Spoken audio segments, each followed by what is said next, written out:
আমি তোমাদেরকে বলেছিলাম যে তোমরা যদি আমার লং ভিডিও দেখতে চাও তো আমাকে অবশ্যই বেশি বেশি করে কমেন্ট করবে। তোমরা সেই ভিডিওতে এত কমেন্ট করেছো যে তোমাদের সঙ্গে লং ভিডিও শেয়ার না করে আর থাকতে পারলাম না। অনেকে আছে যারা নতুন নতুন কেক বানানো শিখছে বা কেক বানাচ্ছে, তাদের কাছে কোনো রকম হার্ট শেপের কেক মোল্ড থাকে না, চারকোনা শেপের কেক মোল্ডও থাকে না, আবার অনেকের কাছে তো রাউন্ড শেপের কেক মোল্ডও থাকে না। কোনো ব্যাপার না, তোমাদের বাড়িতে যদি কোনো রকম রাউন্ড বা গোল্ড কোনো ডিশ থাকে তোমরা সেটা দিয়ে সব রকম শেপের কেক খুব সহজেই বানিয়ে নিতে পারবে। তোমাদেরকে সেটাই আমি আজকে শেখাবো। প্রথমে কেকটাকে তোমরা বেক করে নেবে, তারপর কেকটাকে তোমরা সুন্দরভাবে তোমাদের পছন্দ মতো শেপে কাটিং করে তোমরা রাউন্ড শেপ থেকে হার্ট শেপের কেক কিভাবে বানাবে সেই ভিডিও আমি আগে আপলোড করেছি, তোমরা চেক আউট করে নিতে পারো। আজকে আমি যেটা তোমাদেরকে দেখালাম সেটা হলো রাউন্ড শেপ থেকে তোমরা চারকোনা কেক কিভাবে বানাবে। কত সহজে বানিয়ে দেখিয়েছি, তোমরা সবাই নিশ্চয়ই বুঝতে পেরেছো। রামিশা, মুস্কান, বাবলি, হৈমন্তী, তৈয়েবা, আফসানা, তিন্নি, কৌশিক মন্ডল, আনাস, রাধিকা, মাহিয়া, সৃজন নন্দী, তানিশা, জান্নাত, রুকসানা, ঝিলিক, প্রাপ্তি, নাফিজা, ঈশানী, ফতেমা, খুশবু, অনামিকা, নিশা, সুলতানা, মাবিয়া,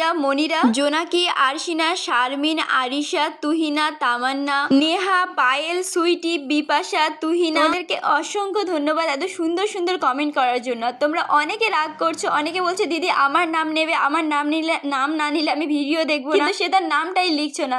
তোমরা প্লিজ নিজেদের নামগুলো লেখো, তারপর তো আমি নামটা নিতে পারবো। জানো তো ইনস্টাগ্রাম থেকে একটা দিদি আমাকে একটা ফন্ডেন্টের কেকের অর্ডার দিয়েছে, মানে কেকের কাজটা ওভারঅল ক্রিমের থাকবে কিন্তু ওপরে কিছু কাজ আছে যেগুলো ফন্ডেন্ট দিয়ে আমাকে করতে হবে। আর তোমরা সকলেই জানো যে ক্রিম কেকের থেকে ফন্ডেন্ট কেকের দামটা একটু বেশি হয়, কিন্তু দিদি আমাকে বলছে যে ক্রিম কেক তো খেতে বেশি ভালো লাগে, ফন্ডেন্টের কেক তো খেতে বেশি ভালো লাগে না, তাহলে দামটা কেন বেশি হয়? আমি কি করে বলবো দামটা এমনিই বেশি হয়, যেহেতু ফন্ডেন্টটা আমাদের দাম দিয়ে কিনতে হয়। আর তোমাদেরকে একটা কথা আমি ক্লিয়ার করে দিই যে সব কাস্টমাইজ কেকে আমি কাস্টমাইজ কস্ট ধরি না। যেগুলো প্রচুর কাজ থাকে বা যেগুলো কাস্টমাররা স্পেশাল ভাবে আমার কাছ থেকে কাস্টমাইজ করে নেয় সেইগুলোতে একমাত্র আমি কাস্টমাইজ কস্ট। বাকি কিছু কিছু কেকে কাস্টমাইজ কাজ থাকলেও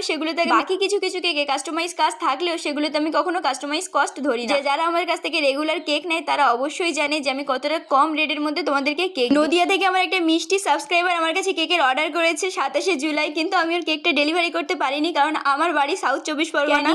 নদিয়া থেকে আমার বাড়ি অনেকটা দূর, অত দূর কেক কখনো ডেলিভারি করা যায় না, এই কারণে আমি ওর কেকটা দিতে পারিনি। কিন্তু তোমাকে আমার তরফ থেকে অনেক অনেক শুভেচ্ছা রইল। তোমার নামটাই তোমাকে আমি জিজ্ঞাসা করিনি, তোমরা যে এতটা ভালোবাসছো আমাকে, এত সাপোর্ট করছো, তার জন্য মন থেকে তোমাদেরকে অসংখ্য ধন্যবাদ। সবাই প্লিজ ভিডিওতে লাইক করে দিও আর বেশি বেশি করে কমেন্ট করো যাতে নেক্সট ব্লগ ভিডিও আমি খুব তাড়াতাড়ি নিয়ে আসতে পারি।